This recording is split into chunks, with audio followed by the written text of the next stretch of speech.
Hello, it's Sue here again. What I'm going to do today is talk about the books that I read in December 2022. We went to the studio tour for Harry Potter on the 30th of November. So prior to that, I reread all the Harry Potter books.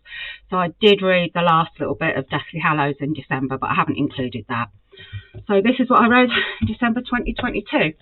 First, I read The Diary of a Nobody by George and Weedon Grossmith. This was a complete surprise. I picked it because it was very short, and I felt like I wanted to read something short. It says it was so unassuming a work that even its author seemed unaware that he had produced a masterpiece. That is true. It was brilliant. I absolutely loved it. It basically was just the story of a middle-class man bimbling through his life in late Victorian, I think, early Edwardian sort of time. Brilliant. Loved it. Very quiet and unassuming book, but yeah, really, really good. Next one I read was The Lie Tree by Frances Hardinge.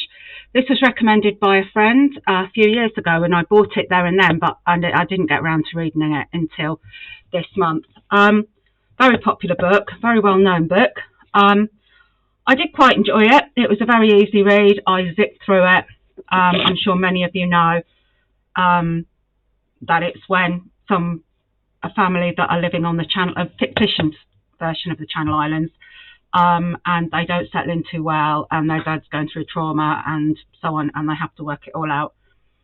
Bit of mysticism behind it, bit of fantasy in there, but overall it was a pleasant read. I don't think it's a classic. It's not one I'm going to keep to read again, but it was okay. It was a good book. Next one I read, Stephen King, Under the Dome. Not the first time I've read this. I've read this before. I'd completely forgotten about it, really, and then remembered a few months ago and thought, oh, I fancy reading that again, and I couldn't find it. And then suddenly my daughter turned up with this, saying she just found it on her bookcase. So I read it again. Typical Stephen King book. This was basically a small town where a sort of dome comes down and they're completely cut off from the world by this dome, and they start to run out of food, start to run out of air, all of that sort of thing, and everybody goes a bit loopy. As per normal, I find with a lot of these things, I think everything falls apart a bit too quick, and I think it would have took a bit longer for everything to fall apart. But it does fall apart, so it's set over actually a very short period of time. But it's a typical Stephen King, quite gripping, easy to read. I am a fan of Stephen King. I do like his books, and I do like this one very much. At this point, we were getting towards Christmas, so I was starting to feel very, very Christmassy. So what I always do at Christmas is read some Christmas books. First one was Dickens' A Christmas Carol, got to be done. This is a book that's got several Dickens Christmas books in them. Last year I read The Cricket on the Hearth, so I didn't read that one again. This year I read The Christmas Carol, then I read, I didn't read The Chimes, Cricket on the Hearth, I can't remember what the Battle of Life, and The Haunted Man, I think was what I read. That is the 3 or 4 of them that I read this year. They are what they are. They're Dickens, they're Christmas stories. Christmas Carol's fantastic. Yeah, good read, very Christmassy. I did enjoy it. As I say, I will be reading a couple of these every year. I usually do. And very similar to that, we have A Literary Christmas. This is by the British Library, and it's just a snapshot of excerpts from books, poetry, things like that are all around Christmas. Go and read it every year. Never read it cover to cover. Dip in and out of it. But yeah, I probably read about a third of that over the Christmas period. Very much like that, part of my Christmas tradition. Then we had Christmas, and after Christmas, our first book I read after Christmas was Leave the World Behind. This is a book from the End of the World Reading Club, which I'm in, which is a subscription box, comes once a month. All the books are from the end, about the end of the world, apocalyptic books. And you get gifts that come inside at certain points during the book that you open. I love the group. I will open books from them in front of you again in the future. But just for now, this was the first one. It was really good. This couple a family who are having a holiday in in a sort of Airbnb out in the country, and then the owners turn up basically saying the world's gone to shit and we've got nowhere to go and we need to come here, back to our house, and then how they try to work it out living there between themselves for a while. Very good. Have to say, talking now, I can completely forgotten the ending, cannot remember how it ends, but it was a pleasant book. Yeah, it was good. I did enjoy it.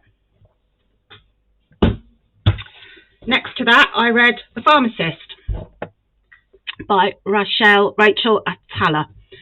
This was another sort of end of the world book, slightly different in that it was set within a bunker, and the pharmacist obviously is quite an important person in the bunker, in that she sort of controls the drugs that are given out and has quite a lot of authority. And she was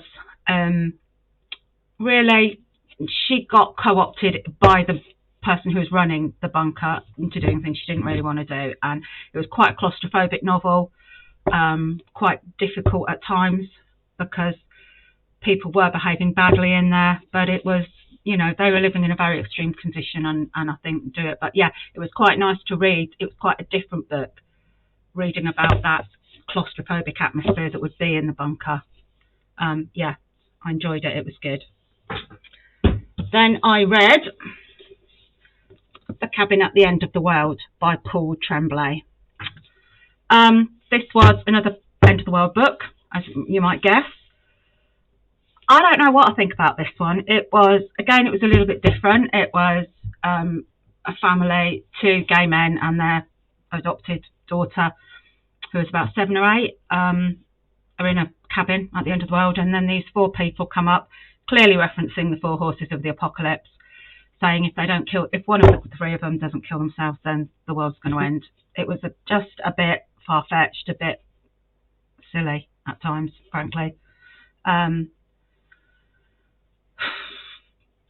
It was interesting. It obviously very strong religious overtones. Stephen King said it was thought-provoking and terrifying, with tension that winds up like a chain. I actually found it a bit irritating at times. But having said that, I did read it quite easily. I didn't struggle to pick it up. It was okay, but yeah, not my favourite ever. So that was the books that I read. That's 1, 2, 3, 4, 5, 6, 7, 8. 8 books I read in December, which is not bad. Not bad. I will do a roundup after every month, I think, this year, and talk about what I've read, and then at the end I'll do an overall what my favourite books were. Okay, so I'll speak to you soon. Bye.